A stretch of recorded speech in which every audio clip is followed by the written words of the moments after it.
Cyprus, a strategic island in the Mediterranean Sea, inhabited by a majority Greek and minority Turkish population, had been ruled by the Ottoman Empire since 1571 up until 1878, when Britain took control over it and formally annexed it in 1914. Cyprus was under British control until 1960, when the island proclaimed its independence. But the process leading to the independence of Cyprus was far from peaceful. Greek and Turkish communities had different plans for the island, and the British had to find a solution which would keep both sides content. The president of Cyprus was to be a Greek, elected by the Greek community, and the vice president would be a Turk, elected by the Turks. Both of them would have veto power. 30% of the cabinet ministers and state officials would be Turks, and both communities would have high autonomy from each other. The Turkish, Greek, and British armies had military bases on the island, and were the guarantors of its independence. Greek Cypriots were unhappy with the privileges provided to Turkish Cypriots, and a number of times in the 1960s, violence erupted. In 1974, the Makarios government was overthrown by Cypriot National Guard elements, led by Greek officers. These demands included the immediate removal of Nikos Samson, the withdrawal of 650 Greek officers from the Cypriot National Guard, the admission of Turkish troops to protect their population, equal rights for both populations, and access to the sea from the northern coast for Turkish Cypriots. They called on Britain to ensure the neutrality of Cyprus as one of the guarantors. Britain refused, and Turkey started planning an invasion of Cyprus. At the time, 117,000 Turks were living on the island, mainly in the enclaves in Nicosia, Famagusta, Larnaca, and Limassol. The Turkish Cypriots had a 10,000 to 13,000 man standing army and were able to mobilize up to 20,000 men. They had control of the strategic Nicosia-Kyrenia highway, which made communication for Greek Cypriots with the north of the island more difficult. The main force of Greek Cypriots on the island was the National Guard, headed by Greek officers, with a standing army of 12,000 men and 32 tanks, having the potential to mobilize up to 40,000 men. Along with that, Aoka had 5,000 men, and the elite Greek regiment, Elphig, had 1,200 men. The plan of the Turkish army, Attila I, was to land in Kyrenia and secure territories including the Turkish enclave near Nicosia, Gionyele. That would be a demonstration of force, and there was hope that a diplomatic solution would be possible after that. If not, the Turks would press on to secure the northern part of Cyprus up until Famagusta. The Turkish army was confident of success, since they considered themselves to be dominant in the Mediterranean, on sea and in the air. A naval armada of 5 destroyers and 31 landing ships would carry the amphibious forces, while the Air Force would drop paratroopers and supplies, and provide air support for the entire operation. Turkey deployed 40,000 men and 180 tanks. Greek Cypriots had the Aphrodite plan, which aimed to swiftly attack Turkish enclaves in Cyprus as soon as information about a Turkish invasion arrived, in an attempt to prevent them from connecting with these enclaves. On the 20th of July, 1974, the Kakmak Special Strike Force Landing Brigade, the 50th Infantry Regiment, and one company of the 39th Divisional Tank Battalion, 39th Infantry Division, the whole force consisting of around 3,000 troops and 12 M47 tanks, landed unopposed in Pentamili, a few miles from the main port of Kyrenia. 2 Greek Cypriot motor torpedo boats, the T1 and T3, attempted to make the landing more difficult for the Turks, but were destroyed on the morning of the landing. The first land attack by Greek Cypriots was made at 10 AM by elements of the 251st Infantry Battalion, supported by 5 T-34 tanks. The Turks managed to repel the attack, disable all 5 tanks, and advance.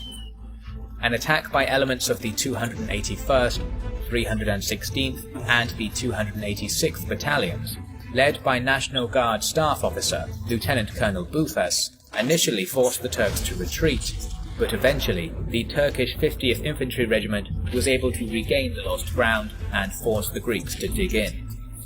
Elsewhere, near Nicosia, by the Turkish enclave Gönyeli, the landing of Turkish paratroopers was disastrous, with more than 90 of 120 men losing their lives.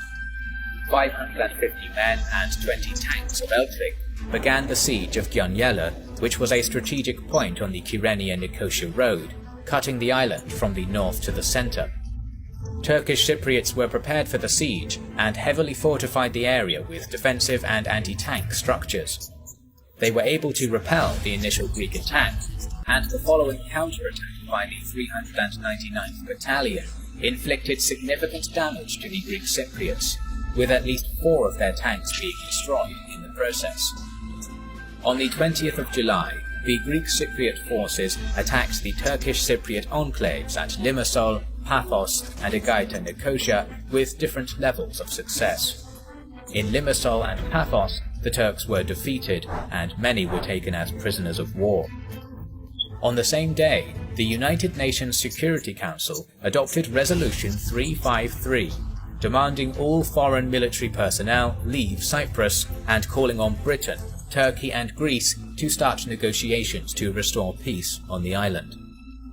On the 21st of July, Turkish destroyer Kocatepe was hit by friendly fire after deception by Greek Cypriots and sunk with all of its 53-person crew. The Greeks also suffered from friendly fire, as approximately 30 commandos died when a Nor-Atlas aircraft transporting them from Crete to Cyprus was hit by Greek Cypriot anti-aircraft guns. The junta in Greece understood that local Greek Cypriot forces were not strong enough to defeat the Turks. The 537th Infantry Battalion, a battalion of tanks, and 500 Cypriot volunteers were sent as reinforcements. In the morning of July 21st, all Turkish enclaves in Limassol and Larnaca were taken by the Greeks. Thousands of Turks were taken as POWs. Other enclaves of Lefka, Denizli, Famagusta and Limnitis were also under attack. On July 22nd, the second wave of Turkish forces, including a tank company and a mechanized infantry company, arrived in Cyprus. The Turks attacked Kyrenia, which was defended by 33 MK Commando and the 306th, 251st and 241st Infantry Battalions. They were able to take the town after losing 5 tanks. The force which took Kyrenia was able to establish communications between Kyrenia and Gönyeli. This was an important achievement, as firstly a Turkish enclave in Gönyeli was protected, and secondly, controlling Kyrenia allowed Turkey to send more troops to Cyprus. Greek defeats in the first days of the war led to the collapse of the junta regime in Greece on the 23rd of July. Britain tried to restore peace by organizing negotiations between Greece and Turkey on the 25th of July. These talks went on until August 14th and did not achieve success. Turkey demanded the federalization of Cyprus, allowing the transfer of populations. The new president of Cyprus, Clerides, asked for 2 days to make a decision, but Turkey demanded an immediate answer and commenced its second wave of offensives on August 14th, Attila II. 2 more infantry divisions were transferred to Cyprus. Greek Cypriots organized their defense along the Troodos line, which left 40% of the island accessible to Turkish troops. Its western sector started from the sea and went on until the Nicosia airport, and was defended by the 11th Tactical Group. The central sector spread from Nicosia International Airport and ended at the suburb of Nicosia, Emilia. It consisted of the 212th Reserve Battalion, Eltvik's Camp Detachment, 3 companies, the 336th Reserve Battalion, reinforced with various companies with a total strength of 1,300 men, the 211th Battalion, and the 187th Artillery Battalion. The eastern flank consisted of the 12th Tactical Group and the 9th Tactical Group, and expected the strongest Turkish attack. The total size of the Greek forces numbered at around 20,000 men, with 21 T-34 tanks. Turkish forces consisted of 40,000 men, mainly in the 28th and 39th Infantry Divisions, one armoured regiment with one tank battalion and one mechanised infantry battalion from the 5th Armoured Brigade, the Turkish regiment on Cyprus, reinforced with one parachute battalion and one battalion from the 50th Regiment, one commando brigade, one paratrooper brigade, 60 to 200 tanks, 200 APCs, and 120 field guns. Added to them were the remaining 5 Turkish Cypriot regiments with 19 battalions. Turkey's target was to connect with Turkish enclaves in Famagusta and Limnitis. Attila II started with the Turkish 39th Division attacking the Mia Milia defensive line, defended by the 399th Battalion. The Turks were able to push through, and together with the 241st Battalion, the Greek Cypriots fell back to Famagusta. In the central sector, the Turks were met with heavy resistance and their advance was limited. On the 15th of August, only 341st Battalion with 3 T-34 tanks resisted the Turkish advance, while the rest of the 12th Tactical Group retreated to Larnaca. By evening, Turkish forces entered Famagusta. The Turkish 28th Division advanced 6 kilometers in the western sector on that day as well.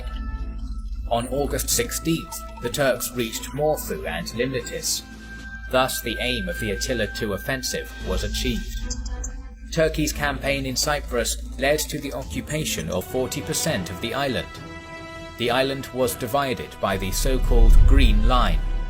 Greek refugees, amounting to 160,000 people, left for the Greek-controlled parts of Cyprus, while Turkish refugees moved to the part controlled by Turkey. During the war, the Turks lost up to 3,500 men, while Greek losses amounted to 6,000 men. Subsequently, the Turks declared the Turkish Republic of Northern Cyprus, which is not recognized by the international community. To this day, Cyprus remains divided, despite numerous attempts to reach an agreement.